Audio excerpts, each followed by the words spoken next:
Magandang araw po mga boss. So ngayon pong araw ay meron po tayong kliyente na nagpapagawa po ng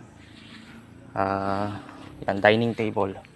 So meron po tayo nakaprepare na kahoy dito. Pinirepare na po natin kahapon yung acacia wood. So ang kapal po nan ay 5 inches. Ang haba po naman yan ay 7 feet. Ang luang naman po nito ay nasa 40 inches. So nakapag-prepare na po tayo ng mga paa kahapon. So and then meron din po tayong mga gagawin pa po dito mga yan, katulad po niyan, gagawa po tayo ng mga bangko. Yan, ganyan, naka-prepare na po yan. So marami po tayong gagawin ditong lamesa. Meron pa din po doon. So i-upload ko po yung finished product na ito. Gagawin po natin, sisimulan po natin yan. So magpe-prepare po muna ako ng mga pampaa. So wait lang po para makita po natin yung finish nya. Okay, so ito po mga boss yung ating pampaa. So ito ay 4.5 by 6. Yung kapal nya is 4.5 inches. Tapos 6 inches naman po yung lapad. Yung haba nya is 27 inches. Depende po sa inyo kung gusto nyo ay mataas at depende po kung gusto nyo ay mas mababa. So nakaprepare na po yung aking mga gamit dito. So una po natin gagawin dyan is linisin po siya, yung mga pamaa, yung pangsanipa, bago natin linisin po yung pinaka lamesa nya. Okay, so prepare ko na po muna.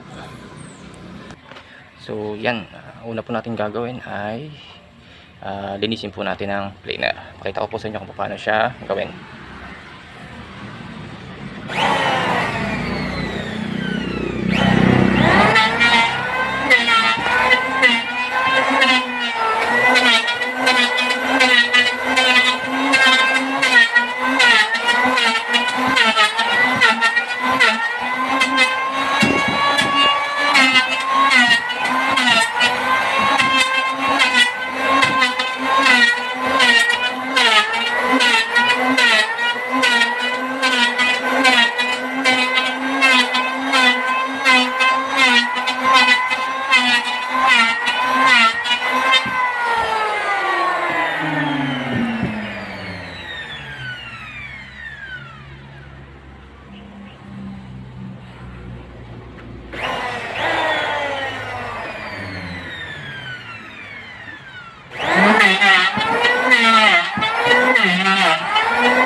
Pagkatapos po nating ma-planer, so kailangan naman po natin siyang linisin ng grinder. Pakita ko po sa inyo kung paano siya linisin.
Ito po yung magiging itsura kapag po napadaanan po ng first na sanding.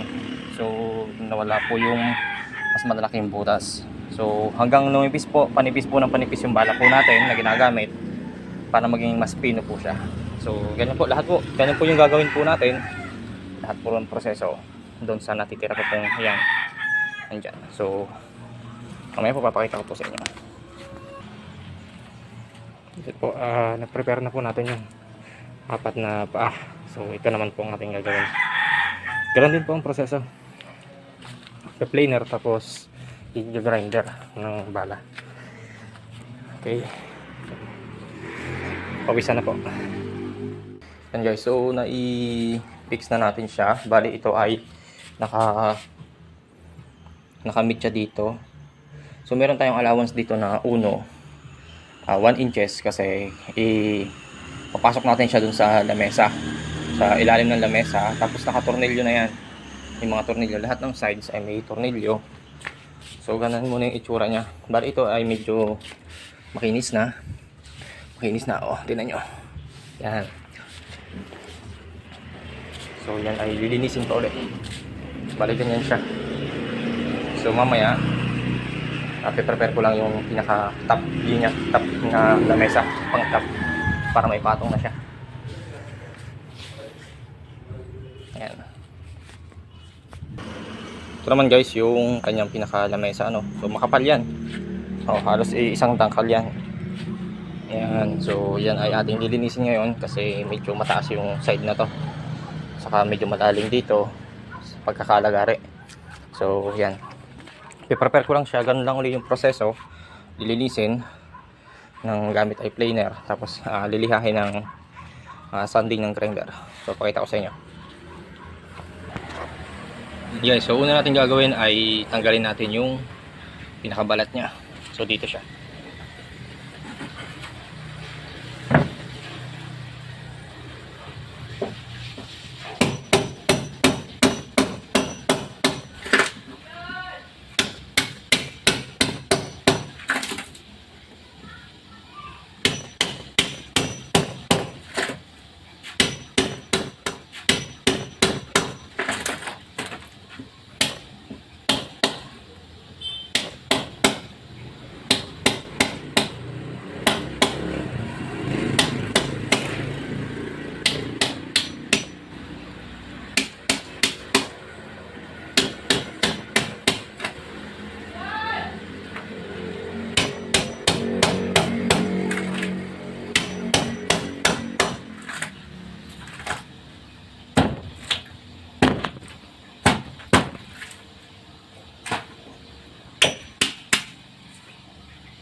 So yan mga boss, okay na yung lamesa natin, nagkabit na natin yung paa, meron na natin yung lamesa. Bali, yung mga yan ay yan yung masilya na lilinisin natin siya kasi tinakluban natin yung mga may sira, may mga bitak na pakonti-konti, tulad ng mas malaki yung bitak niyan.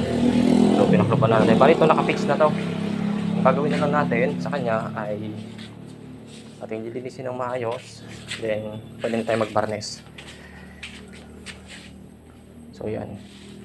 So pakita ko sa inyo mamaya kung ano yung finish niya. So yan ay lilinisin pa uli natin. Kahit malinis na siya, yung mga sides niyan, lilinisin pa uli. Bali ito ay lilinis pa uli tayo ng mga 2 hanggang 4 na beses pa na linis bago niya i-varnisan. So mamaya okay na yan.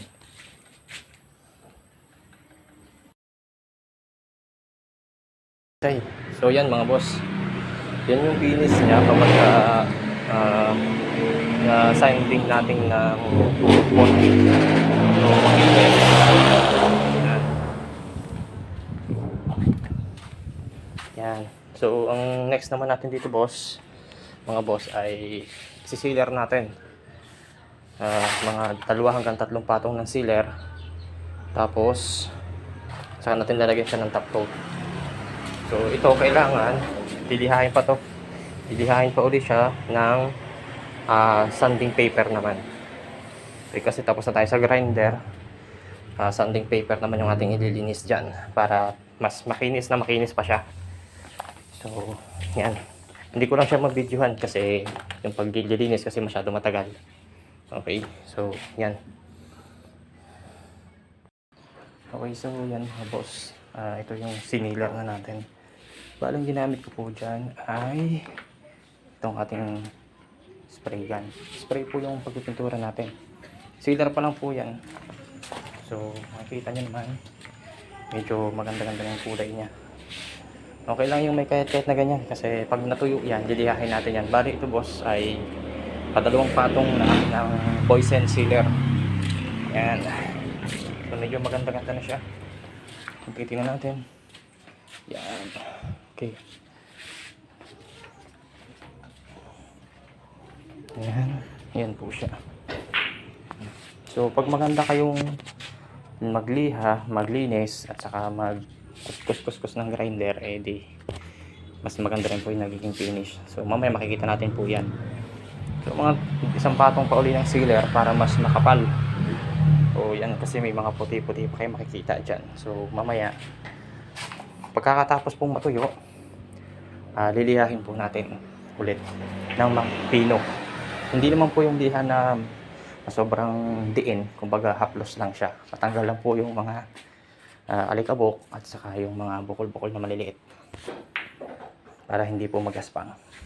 Kada magpapatong po tayo ng sealer or top coat, kailangan po siyang lihahin. Lihahin lang po ng lihahin.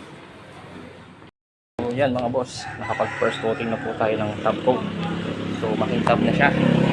Pero i-test po natin muna siyang matuyo kasi lilihain ulit natin yung pagtuyo.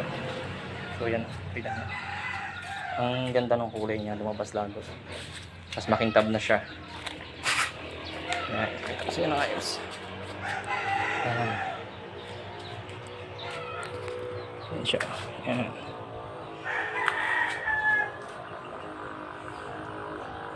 So maganda yung kanyang appearance.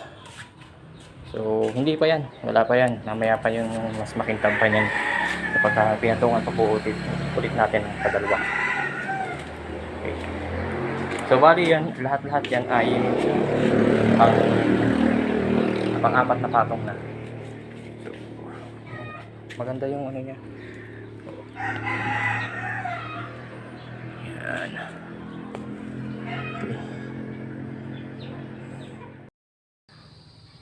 Okay, so mga boss, yan na po. Ito na yung ating finish ng top coat.